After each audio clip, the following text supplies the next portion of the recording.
Hi, today we are going over section 3.3, which deals with the cosine law. So the cosine law is a law that we can utilize when the sine law doesn't work for us. So in situations where we may not have an angle in the opposite side or any angles at all. So for cases where we can't use the sine law, we have the cosine law. Now our generic formula for the cosine law is c squared equals a squared plus b squared minus 2ab cos c. So essentially whatever we're solving for goes here and here, and then the other side lengths fill in the rest of the equation.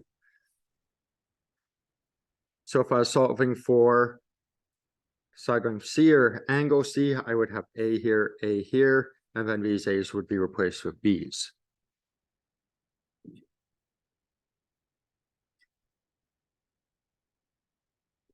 Now, we can only use the cosine law if we have two sides and an angle between them. So for example, if we had, say, a triangle that looks like this, if we had this side and an angle between, then we can use it to solve for this side here.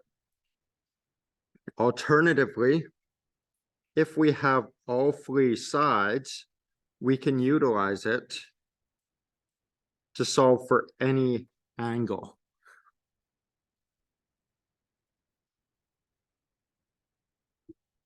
Okay, so first example, find side C. So we have this triangle with an angle of 41, side length 29, side length of 13. We should probably label our sides. So opposite capital A is lowercase a. Opposite capital B is lowercase b. Opposite capital C is lowercase c. Now if we're solving for this here, that will go in the front of our equation. So c squared equals then one of our other sides squared plus the other side squared minus 2 times this side, so a times this side b, cos of the angle related to the side we're solving for, so cos of c. So we have c squared equals 29 squared plus 13 squared minus 2 times 29 times 13 cos of 41. So we'll go through and simplify this. So 29 squared is 841. 13 squared is 169.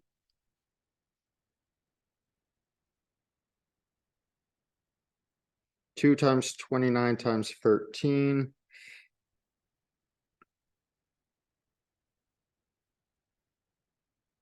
times cos of 41 gives us 569. We'll combine these terms. So we have c squared equals 841 plus 169 minus 569, which gives us 441. We'll then take the square root of both sides, and that gives us a side length of 21. So we have found side length C, which is 21. Okay, so that's an example for solving for a side. Example for solving for an angle is a little more complex. So first thing I'll do is label my sides. So this would be h, this would be lowercase g, this is lowercase f. Okay, so if we want to solve for angle g, we start with g squared is equal to h squared plus f squared minus 2hf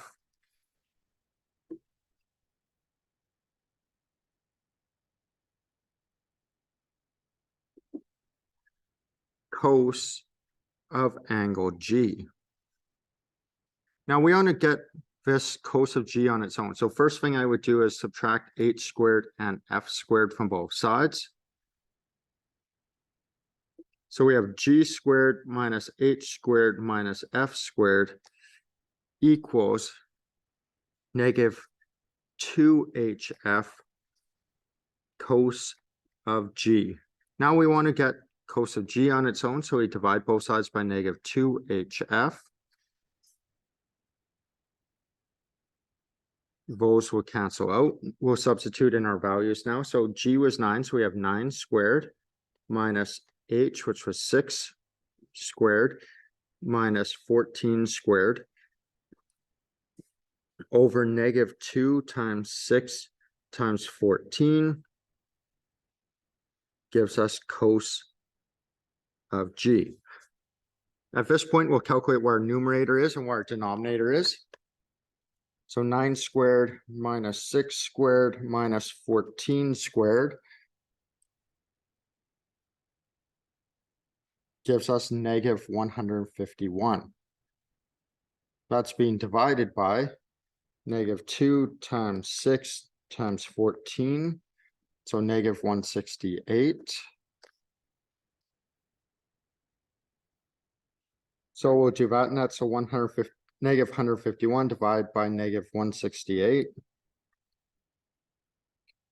gives us 0.8988 is equal to cos of G. Now we'll take arc cos to get our actual value. So we have cos negative 1 of 0.8988 is equal to angle G.